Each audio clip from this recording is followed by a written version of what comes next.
사람이 이제 범죄할 때는 어떤 그 삶에 있어서 이제 긴장할 일들이 계속 생기면 하나님 앞에 엎드리고 또 긴장하면서 살게 되는데, 오늘 본문의 다윗은 이제 많은 부분 눈에 보이는 상황들이 이제 정리가 돼요. 전쟁에 스스로 나가지 않아도 될 만큼 이제 나라가 평안함 가운데 어떤 안정적인 기틀을 차지하게 되는 거죠. 그렇게 하다 보니까 항상 믿음 생활을 조심할 때는 별다른 기도 제목이 없고 삶의 여정 가운데 그냥 평범한 하루가 계속될 때가 좀 조심해야 될 때입니다. 다윗을 보면 어떤 사람이죠? 그 시편을 보면요, 정말 그의 마음속에 가지고 있었던 하나님을 향한 사랑, 또 믿음의 깊이.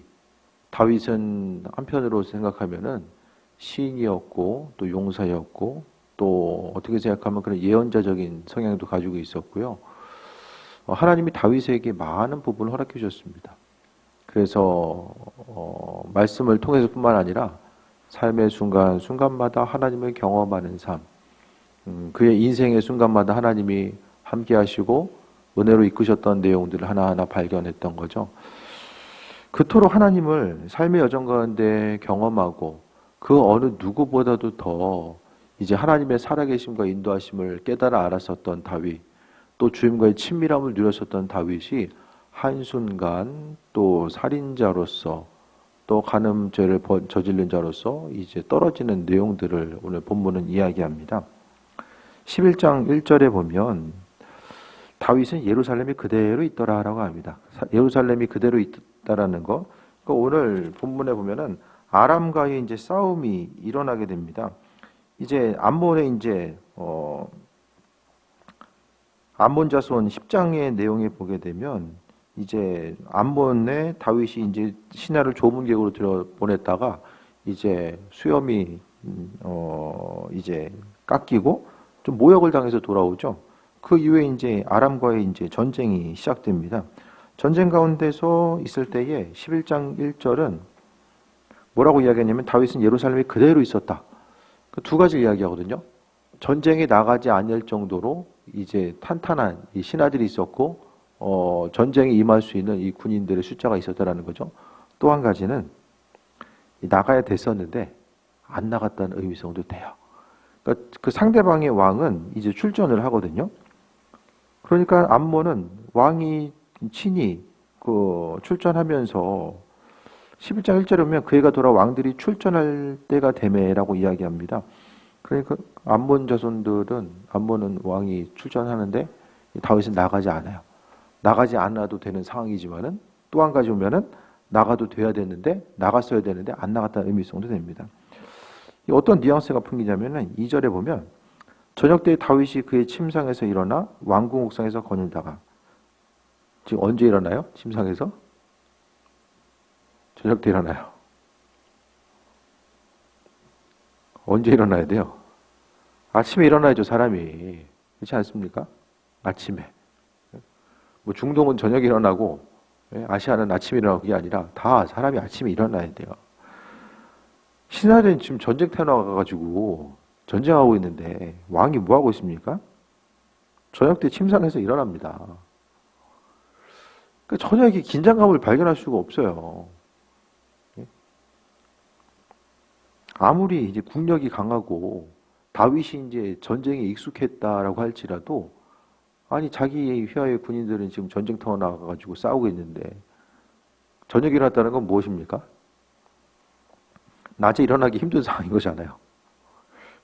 어떻게 생각하면 밤새 놀다가 애들 밤새 게임하고 저녁에 일어나는 것처럼 이제 좀 뭔가 생산적이지 못한 일, 모르겠어요. 여기서 보게 되면 낮 시간을 통해서 뭐 어떤 밤새 일을 하고 뭐 낮에 뭔 일 하는지 모르겠지만은 오늘 성경은 그렇게 긍정적인 뉘앙스를 표현하고 있지 않아요.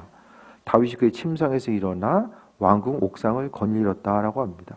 뭔가 이제 저녁 때 일어나가지고 한가롭게 왕궁 옥상을 거닐다가 뭘 봅니까? 그곳에서 한 여인이 목욕을 하는데 심히 아름다워 보이는지라라고 이야기합니다. 이제 사람이 항상 보고 듣는 것을 조심해야 됩니다. 세상이 점점 더 혼탁해질수록 보고 듣는 것을 조심해야 돼요. 주변에 있는 많은 사람들, 많은 소식들, 뭐 인터넷 매체나 뉴스 같은 것도요.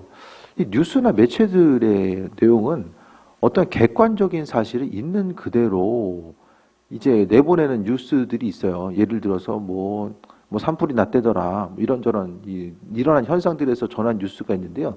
그것이 아니라 그 여러 가지 나타난 뉴스들을 통해서 어떤 기자의 생각이, 그러니까 사실을 기자가 이제 해석을 하는 거죠.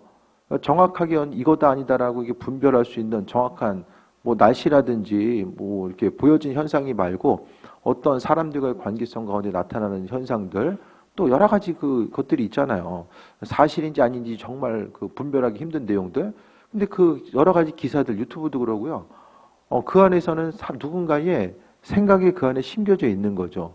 그러니까 우리가 아무 생각 없이 그런 뉴스나 기사들을 쫓아서 나아가다 보면 우리 생각이 내가 주체적으로 생각하고 또 판단해야 될 것들이 다른 사람의 생각에 말리게 되는 경우들이 있어요. 근데 그 생각들이 신앙인으로서 기독교적인 전통과 신앙 가운데 우리가 살아감에 있어서 그 신앙과는 전혀 상관없이 쓰여진 기사들과 내용들이 존재하거든요. 그러니까 그런 부분들을 우리가 날마다 분별해야 된다는 것을 말씀드립니다. 그러니까 보고 듣는 것도 마찬가지거든요. 다윗이 목욕한 여인을 봤으면은, 예? 그가 이제 음란한 생각이 들었으면 그냥 회개하고 나갔어야 되는데, 그 뚫어지게 보이니까 그냥 본 거예요. 그러니까 다윗의 입장에서는 나는 보여서 봤다. 뭐 이런 식으로 그냥 뚫어지게 이제 보는데 심히 아름다워 보이는지라. 딱 보고서 스쳐 지나갔으면, 뭐 많이 이렇게 표현하겠습니까? 심히 아름다워 보인다. 뭘 봤을 때 심히 아름다워 보이려면 어떻게 됩니까? 뭔가 뚫어지게 봐야지만 이 심히 아름다워 보이잖아요. 그렇지 않습니까? 그러니까 이제 목욕하는데 심히 아름다워 보인다는 것은 이미 이제 뭔가 좀 분별력을 상실한 거예요. 하나님의 영이 있고 말씀 가운데 살아갔으면 그가 이제 보고 듣는 것이 어떻게 행동하고 무엇을 보고 무엇을 듣느냐가 하나님께서 기뻐하시고 기뻐하지 않는가가 이제 판단이 되는 거죠. 우리가 그냥 신앙인이 아니면 뭐 이렇게 보고 듣는 거, 뭐 성인이기 때문에 이것도 봐도 되고 저것도 봐도 되고 뭐 옆 사람 뭐 본다고 뭘 할 사람이 누가 있겠습니까? 근데 우리가 보고 듣는 걸 조심하는 거냐? 왜냐하면 하나님 때문에, 하나님의 말씀 때문에 우리가 보고 듣는 것을 조심해야 되는 거예요. 그래서 신앙인으로서 우리가 행하고 움직이고 반응해야 될 바가 무엇인지를 깨달아야 되는데, 다윗은요 보고 나서 심히 아름다워 보였다라고 합니다. 보는 것에 사로잡히면요 사람이 이제 영적으로도 심각하게 피폐하게 됩니다. 그래서 우리가 지금 이 시대는 악한 것들, 잘못된 것들, 음란한 것들을 접하기가 얼마나 쉬운 시대를 지금 살아가고 있습니까? 그래서 이 시대 가운데서 돌아봐야 될 것은 보고 듣는 것을 조심해야 된다는 거예요. 자녀들도 마찬가지고요.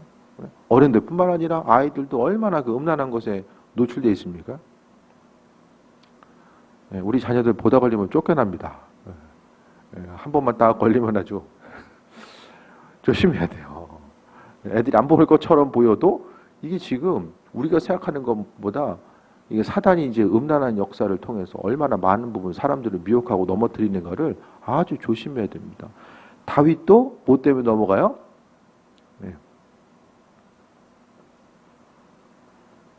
보는 거 잘못 봤다가 넘어가요. 출발점은 그냥 오늘 본문의 배경을 통해 보게 되면 저녁 때 일어났다가 이제 누워만 있으니까 힘들었겠죠? 왕궁 옥상을 거닐다가 갑자기 아무 생각 없이 거닐다가 이제 보여지는 것에 싹 사로잡히다 보니까 그때부터 이제 절망의 시작이 나타나는 거죠. 이것을 중심으로 해서요. 뒤에 보니까 아들 넷이 죽어요. 이것 때문에. 아들 넷이 왕이 다툼하다가 4명이 죽어요.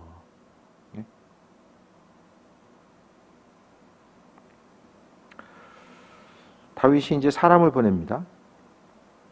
그 여인을 알아보게 했더니 그가 아뢰되 엘리암의 딸이요 햇사람 우리아의 아내 밧세바가 아니니까. 한 가지 좀 이상하는 건요. 이 밧세바가 왜 밖에 나와가지고 목욕을 했는가. 이것에 대해서도 좀 신학자들은 의구심을 가지고 봐요. 아, 목욕하면 어디서 합니까? 아, 집안에서 해야죠. 뭘 밖으로 나와가지고 목욕하다가. 한편에서는 이거 바세바가 의도적으로 작업한 거다. 요렇게도 이제 보기도 하거든요. 왜냐면은 이 나중에 보게 되면 바세바가 이 몇 가지가 이제 있게 되는데 그 바세바의 할아버지가 누구냐면 아히도벨이에요. 아히도벨. 아히도벨은 이제 압살롬의 반역을 돕게 됩니다. 압살롬의 반역을 도왔던 것이 이제 아히도벨이고요. 그로 인해서 이제 문제가 나타나게 되죠. 그리고 나중에 이제 보면 바세바가 솔로몬을 세우는 이런 과정들이 또 나타나요. 솔로몬이 누구예요? 두 번째 이제 오늘 본문 가운데 나온 아이가 죽고 그다음에 솔로몬이 태어나서 솔로몬이 이제 왕위에 오르는 과정들이 있잖아요. 그 왕위에 오르는 과정 가운데서 이제 바세바가 이제 다윗이 계속해서 나이가 드니까 옆에서 계속해서 이제 눈치를 준 거예요. 솔로몬을 왕위로 세워야 된다라는 것에 대해서 끊임없이 이제 정치적으로 보게 되면 이런 그러한 그 정치적인 그 행함을 보게 되면 아마도 이건 정확한 건 아니지만은 아무래도 이제 굳이 밖에 나와서 누구나가 위에서 보일 정도의 위치에서 이제 목욕을 하고 있었다라는 것과 오늘 왕이 불렀을 때 별다른 내용 자체가 성경에 기록이 안 돼요. 그런 것을 봤을 때에 뭐 바세바가 의도적으로 접근했다 뭐 이렇게 이야기하는 사람도 있는데 뭐 진위야 어떻든지 간에 우리가 생각해 봐야 될 것은 다윗이 보는 것을 잘못하고 그것을 절제하지 못함으로 인하여서 넘어간 것. 그러니까 삶에 있어서의 평안한 순간, 인생 살아가면서 그냥 평안할 때가 있잖아요. 맨날 날마다 전쟁션 아니잖아요. 살아가다 보면 좀 평안함의 순간이 있는데요. 그 평안함의 순간이 이 영적으로 피폐한 상태. 그러니까 영적으로 잠들어 있다는 것은 어떻게 하냐면은 이 기도 생활을 통해 알 수 있어요. 다윗이 하나님을 가까이 하고 찬양하고 하나님을 노래할 때는 그 영적으로 서 있었어요. 그 어떤 사람이에요? 이스라엘의 아무도 그 골리앗이 이스라엘 민족들을 모욕했을 때 무서워가지고 아무도 앞으로 못 나갔는데 한 사람. 그러니까 믿음으로 보면은 어떻게 생각하면은 다윗은 이전에 다윗은 골리앗 앞에 섰을 때 다윗은 그보다도 정말 더 믿음 좋은 사람이 없을 정도로 다윗이 그런 사람이었는데 오늘 본문에 보니까 이제 보이는 것, 그가 보이는 것에 대해서 차단하지 못하고 그러니까 사람이요 내면에 그리스도의 말씀, 그분의 인도하심 가운데 심령이 채워져 있으면요 외부에서 어떤 유혹이 다가왔을 때에 그것을 이길 수 있는 분별력이 생겨요. 사람이 이제 면역력이 있으면 질병이 들어와도 이기고 나아갈 수 있는 것처럼. 그런데 이제 내 안에 아무 생각이 없고 그냥 기도하거나 또 하나님의 은혜를 바라보고자 하는 그 마음의 열정과 동기와 소망함이 없으면 어떻게 됩니까? 심령이 비게 되거든요. 그러니까 비어있는 내 심령은요 그냥 빈 상태가 아니라 누군가가 항상 어떤 영에 의해서 지배를 받게 됩니다. 성령의 인도하심을 통해서 움직이는 사람은요 성령 따라 살아가고요. 성령의 인도하심이 없으면 끊임없이 이 사단이 그 심령을 공격해서 약한 고리를 계속해서 깨트리려고 하는 약한 고리를 통해서 무너뜨리려고 하는 이런 현상들이 나타납니다. 다윗을 보게 되면 아니 다윗이 어떻게 이럴 수가 있을까? 시편 보세요. 시편 23편이라든지 그가 하나님을 여호와는 나의 목자시라고 했던 그런 것부터 시작해서 많은 시편이 이제 다윗이 하나님을 고백한 것으로 표현되고 있는데 그런 그가 오늘 본문 가운데 왕으로서 이제 전쟁터에 나가지 않아도 될 만큼 뭔가 평안한 상태를 유지하다 보니까 그가 신앙적인 긴장감이 파괴된 것입니다. 긴장감이 떨어지니까 그냥 보여지는 대로 그대로 움직여 나가는 거죠. 그래서 우리가 끊임없이 기도해야 되고 내 안에 주님의 자리, 그 인도하심에 대해서 돌아봐야 되는 이유는 사람은 중간은 없어요. 성령으로 가득 차 있는가 아니면 악한 영으로 채워지는가 이 둘 중에 하나입니다. 그러니까 다윗의 마음속에 성령 충만함이 이제 소진되다 보니까 그것을 통해서 이제 잡게 되는 것은 하고 싶은 것, 내 육신의 소욕이 이 사단의 유혹에 이제 맞서 싸우는 것이 아니라 이제 동일시 되는 모습을 보게 되죠. 다윗이 전령을 보내서 그 여자를 자기에게로 데려오게 하고 그 여자가 그를 부정함을 깨끗하게 했으므로 더불어 동침함에 그 여자가 자기 집으로 돌아가니라라고 합니다. 자세한 거를 설명하지 않고 그냥 동침하고 돌아가고 아이가 생겼다. 이 정도로 끝내거든요. 그런데 우리아가 누구입니까? 우리아? 햇사람이라고 하는 것은 이제 전통적으로 유대인이 아니라는 거거든요. 이방 민족이거든요. 이방 민족인데 어떻게 생각하면 다윗에게 있어서 용병으로서 있는 것처럼 보여지고요.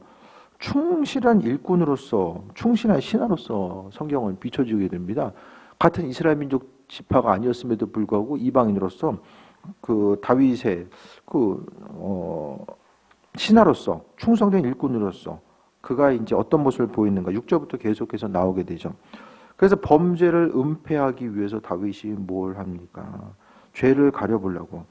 참 이게 다윗의 사람이 죄지면요 이후의 삶이 되게 안타까워져요.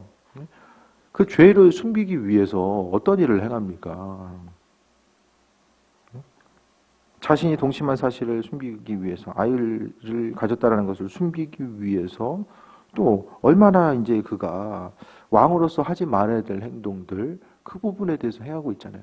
그러니까 죄 짓게 되면요 정말 세상 가운데 하나님의 백성으로서의 좀 멋있고 폼나는 삶이 아니라 그 죄를 덮기 위해서 하나하나 죄를 가리기 위해서. 근데 중요한 건요 사람의 눈은 속여도 하나님은 속일 수 없잖아요.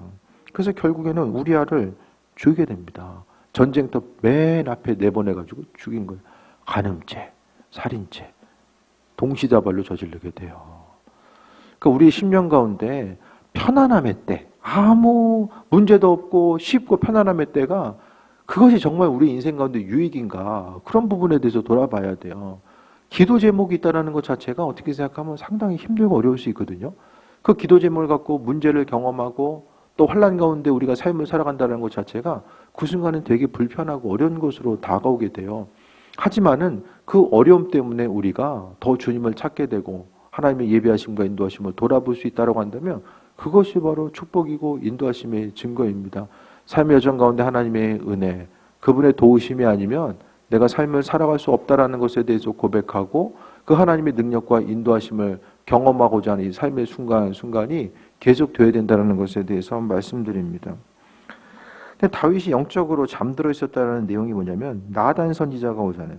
그래도 다윗에게 있어서 그래도 그가 순간적으로 멸망하고 떨어지지 아니할 수 있었던 것, 죄를 지었음에도 불구하고 바로 사라지지 아니할 수 있었던 것은 나단 선지자와 갓 선지자가 있었기 때문에.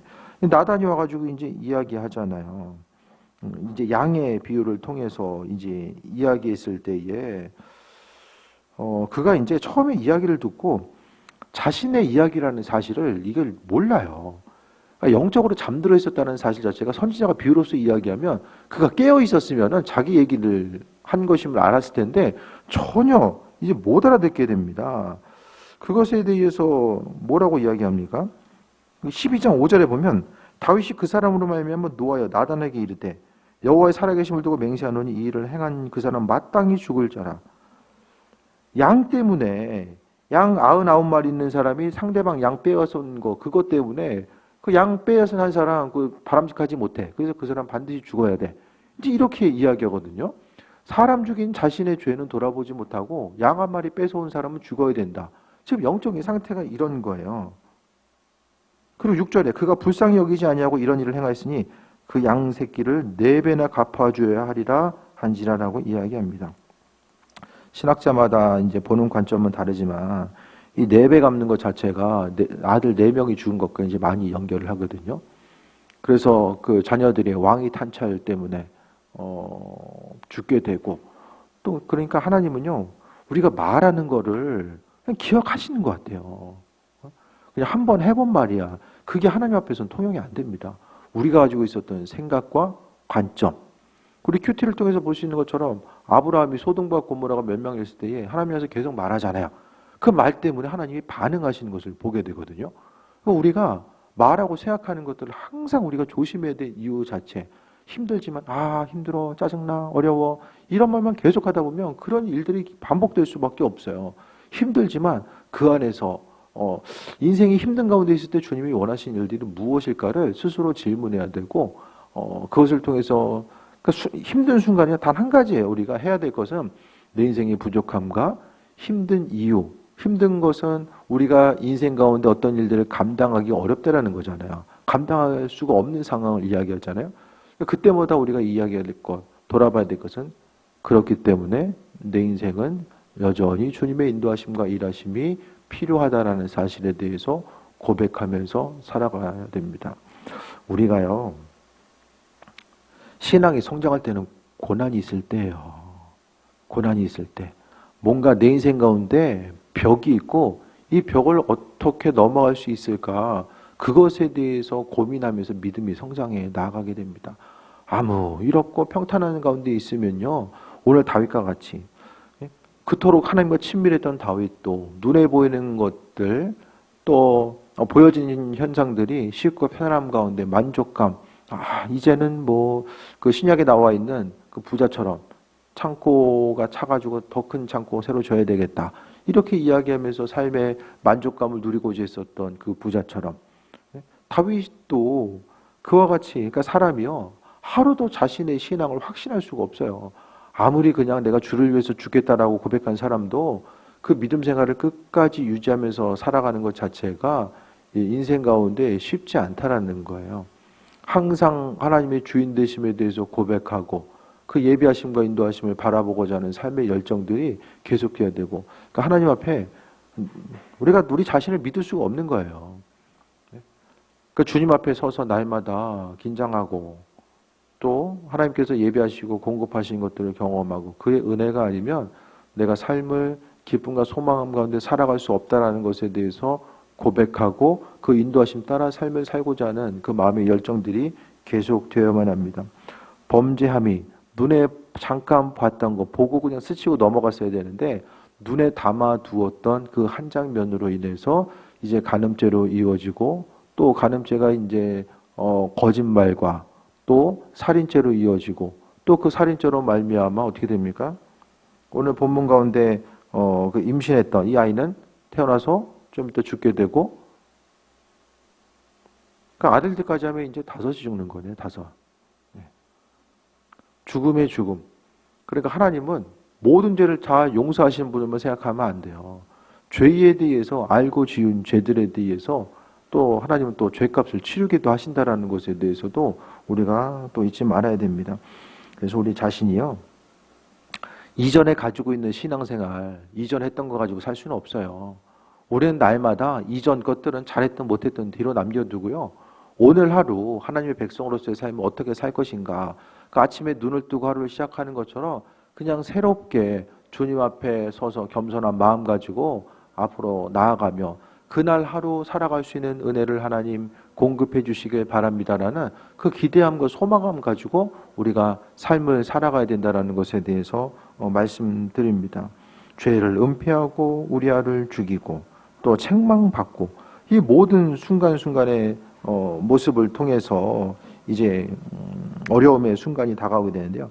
그러니까 그 사무엘서나 이제 여러 가지 내용들을 보게 되면 이 죄를 짓고 나서 11장, 12장에서 이제 다윗이 책망을 받고요. 그 다음에 하나님의 그 징계가 나타나요. 12장 10절부터 오면은 잠깐 볼까요? 12장 10절. 칼이 내 집에서 영원토록 떠나지 않는다. 또 11절에 너와 내 집에 재앙을 일으키고 내 눈앞에서 내 아내를 빼앗아 내 이웃들에게 주리니. 그 왕궁에서 이제 나중에 보게 되면 쫓겨났을 때에 그 아들이 그 아버지 후궁을 취하잖아요. 그런 안타까운 상황들이 나타나고 또 14절에 오면은 당신이 낳은 아이가 반드시 죽으리다. 이 나단이 이제 그렇게 선포하고 나아갔을 때에 그 선포의 내용들이 이루어지게 됩니다. 그 다음에 이제 다윗이 이제 금식했지만은 아이가 죽게 되고, 그 다음에 이제 13장부터는 암논과 다말의 사건,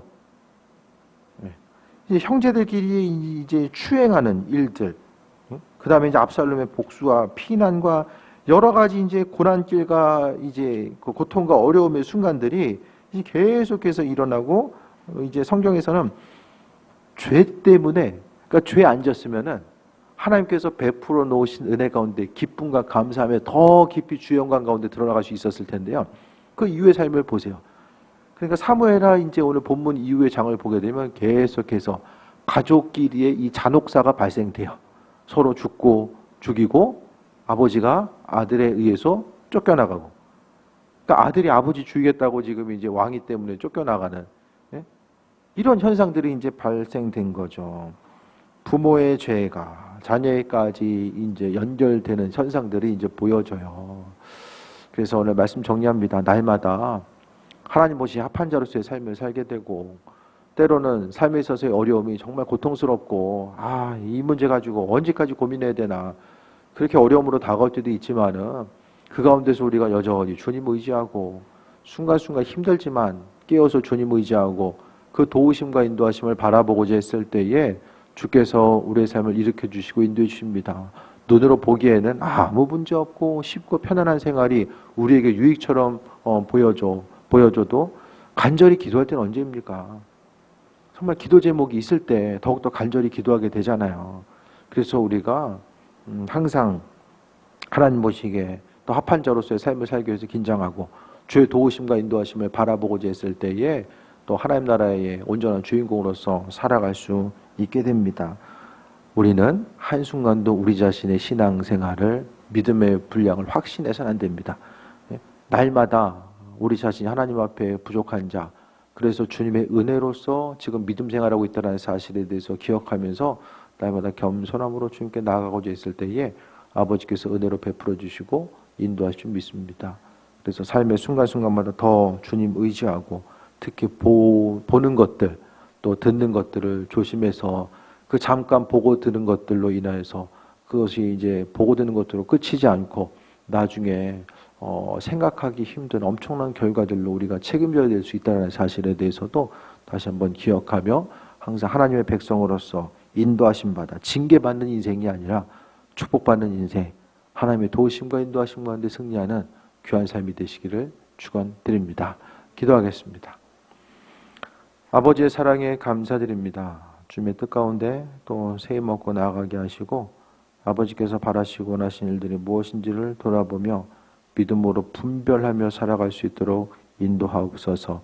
주님 보시기 합한 자로서의 삶을 살게 하시고 그리스도 예수 아닌 것들이 버려지게 하시며 우리의 삶의 여정 가운데 은혜와 충만함을 함께 하시는 주님만 바라볼 수 있도록 인도해 주시고 우리 안에 성령 충만함 있고 이 한 주간도 승리하게 하옵소서.